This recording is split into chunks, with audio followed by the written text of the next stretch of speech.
Lalu apa saja tahapan tersebut dan apa saja yang akan terjadi setelah kematian menjemput kita?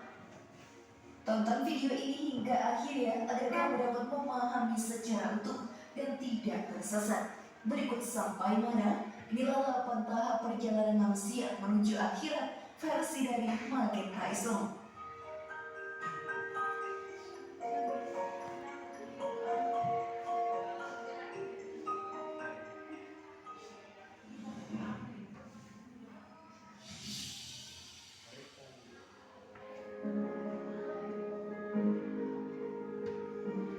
Alam barzakh.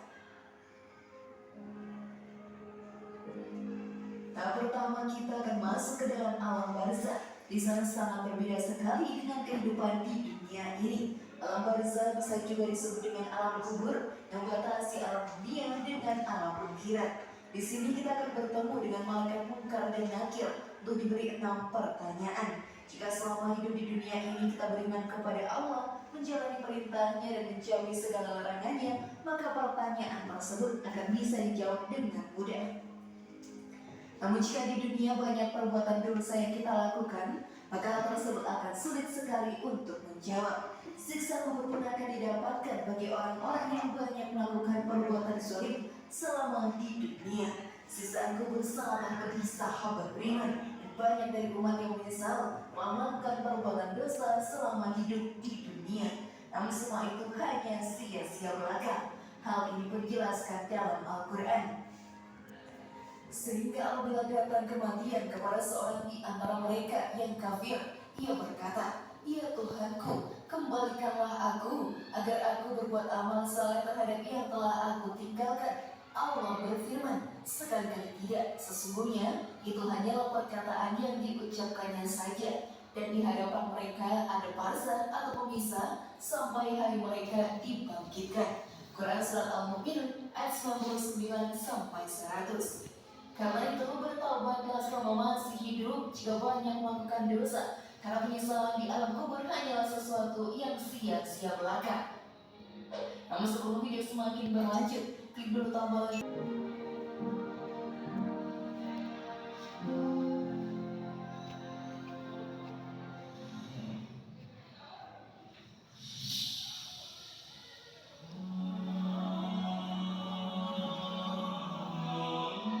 Yaumul Ba'ats. Yaumul Ba'ats dapat diartikan sebagai hari kebangkitan. Setelah meninggal dunia, kita akan masuk ke alam kubur. Setelah itu sahabat beriman, akan ada hari di mana kita akan dibangkitkan kembali dari alam kubur. Lalu kita akan disatukan kembali dengan jasad. Namun kondisinya berbeda-beda tergantung dari amalan yang pernah ia perbuat selama di dunia. Tentunya mereka tidak dibangkitkan kembali ke dunia, tetapi mereka akan dihidupkan di akhirat. Hanya amalan mereka yang dapat membantu di akhirat sana. Semua pahala yang dikumpulkan akan sangat berharga di akhirat nantinya. Kebangkitan tersebut pun diawali dengan tiupan trompet sangkakala ditiup oleh malaikat Israfil. Hal ini pun diterangkan dalam Al-Quran.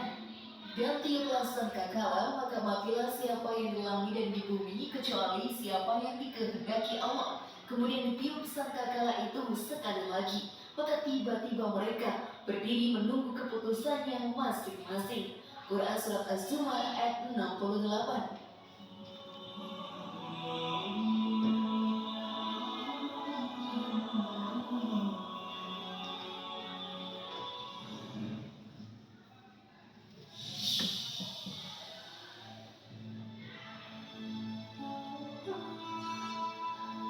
Yaumul Mahsyar. Pada mahsyar, sahabat beriman akan menjadi tempat berkumpulnya seluruh manusia, jin, dan hewan setelah melewati hari kebangkitan. Luasnya padang ini pun tidak akan bisa dihitung. Semuanya akan tertampung berdesak-desakan di sini. Setiap manusia akan ditemani oleh 2 orang malaikat yang menemaninya. Satu malaikat sebagai penggiring dan satu lagi sebagai saksi segala perbuatannya di dunia. Malaikat ini akan menjadi saksi dari dosa-dosa yang pernah kita perbuat. Sekecil apapun dosa itu pasti akan diketahui olehnya dan kita tidak akan bisa berbohong. Gambaran padang mahsyar pun tertera dalam Al-Quran. Dan ingatlah akan hari yang ketika itu Kami perjalankan gunung-gunung dan kamu akan dapat melihat bumi itu datar, dan kami kumpulkan seluruh manusia dan tidak kami tinggalkan seorang pun dari mereka. Quran Surat Al-Kahfi ayat 47. Pada waktu penantian di sana akan terasa sangat cepat untuk para umat yang beriman dan bertakwa. Berbeda dengan umat yang banyak melakukan dosa, penantian tersebut akan terasa sangat lama dan juga panjang sekali.